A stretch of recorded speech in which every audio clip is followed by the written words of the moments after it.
In this video, I'm going to show you my new compact handheld rig for the Canon EOS R6 or the R5. Now, I've seen handheld rigs that just aren't right for a number of different reasons, and I'll tell you later on why. But I'm going to show you the exact components that you'll need and the reasons why I chose them specifically, so you don't want to miss that bit. The reasons why handheld rigs are so beneficial: because you can mount extra accessories, it's easier to hold, and it also adds weight for better weight distribution, and that will give you more stability, so it'll make your handheld shots nice and smooth. Perfect for fast-paced music videos, sports videos or horror films. Now, the links to all of these components are down in the description below if you want to check them out, and they are all from Smallrig, but they did not pay me to make this video, they did not send me any of this stuff. I purchased them with my own money, and I just wanted to make this video because I've been wanting to get this exact handheld rig for a long time, and now that I've finally done it, I thought it's definitely worth sharing with you.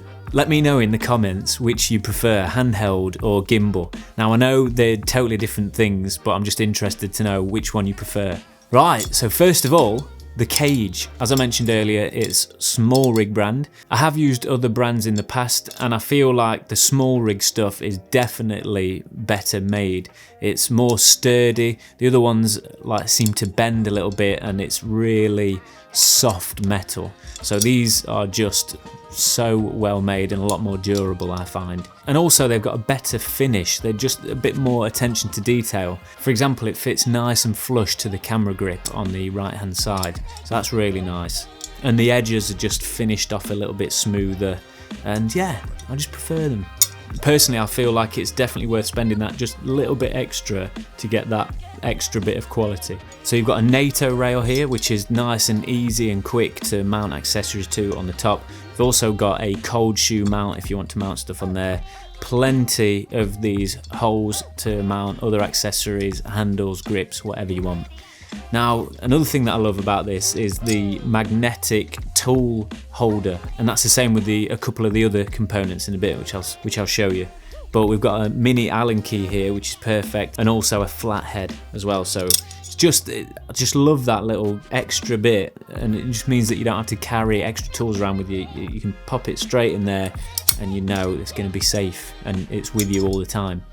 But the biggest thing is what I've noticed before when using cages: if you don't tighten up the thread on the bottom to your camera enough, it can pivot in the cage, and that's not good. We don't want any movement whatsoever, because we don't want it to come loose, but also you don't want to over tighten it and strip the thread. So what they've done is they've included these anti-twist pins in the base, which match up perfectly to these little holes in your camera. So when the camera is in the cage, you know it's not going anywhere, it's perfectly tight. So the next thing to add to this is the side handle. Again, Smallrig, but there's a specific one you want for this.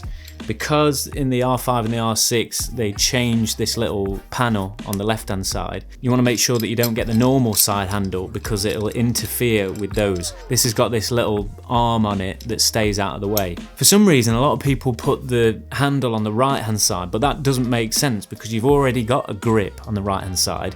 So why would you put one further away and then you haven't got one on this side? So I always put my handle on the left hand side, then you've got two grips. There we go.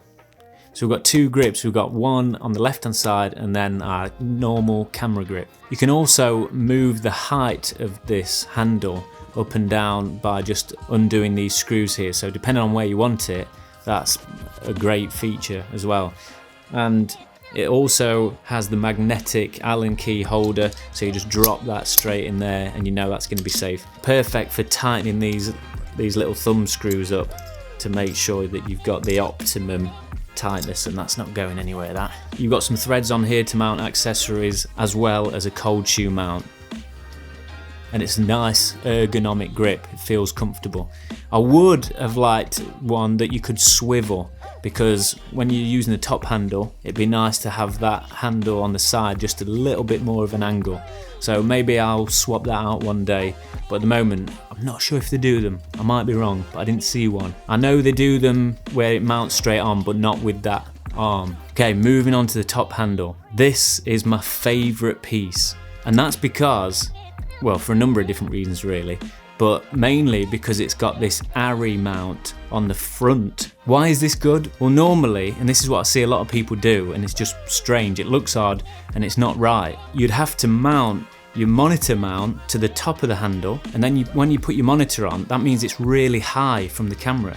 So you've got your camera here, your handle, and then your monitor on top, and it's not good, not only because it doesn't look right, it means that the weight distribution is off. You've got too much weight over the top of the camera and it's imbalanced, so that's not good.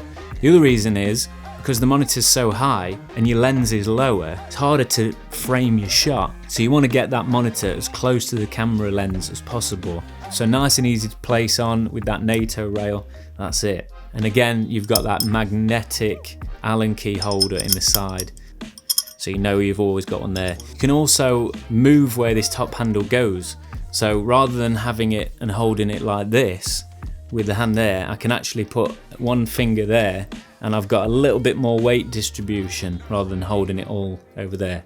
So that's just a little bit better. I love that, love this handle. Then the final piece, we've got the monitor mount, which has an ARRI style mount. So that goes in the front of our top handle before. Nice and easy, just screw that straight in and those pins line up in place to keep it nice and sturdy.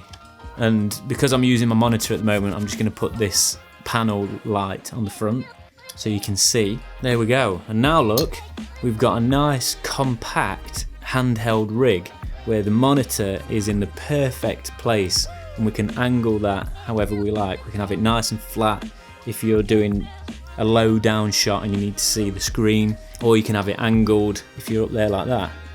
It's perfect. I love that. That's so much better than having it really high up here.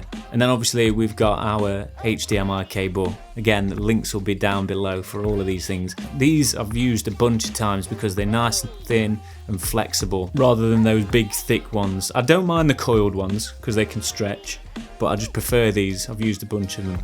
So this is kind of like the red cinema camera style setups really. You've got the top handle, side handle, and then that well-placed monitor mount there. Just love it. It's so much better. Streamlined, minimal, great weight distribution. In the future, I want to add one of the Polar Pro matte boxes to this with the rails underneath. I think that'll just take it to ultimate beast mode. But yeah, without getting nerdy, we like this. But for the moment, I'm happy with this minimal setup. It's amazing. Look at it. So I can hold it like this, two hands, nice firm grip, nice and sturdy. I could hold it with the top handle and the side handle, or underneath to pull focus and for extra stability. It's great. I can hold it on the right hand side like this, top handle with the left hand, whatever you like. My new favourite thing. So I'm going to be going out filming some more handheld stuff, and that's what you'll be seeing a lot of soon. So let me know in the comments, do you want a handheld rig or do you already own one? What's your setup look like? Let me know. Always interested to hear what gear people use. So click the thumbs up if you like this video, or click the thumbs down if you didn't for whatever reason. Share it with anyone you think might benefit from this, or just to give them some ideas. So I hope this video has given you some ideas and hopefully pointed you in the right direction to getting the correct components for the perfect handheld setup. And don't forget to subscribe for more camera gear reviews and tutorials and plenty more. Now I've got loads of exciting stuff coming, so make sure you hit the bell icon so you don't miss anything. And all that's left to say is thanks so much for watching, have a great week, and I'll see you in the next one.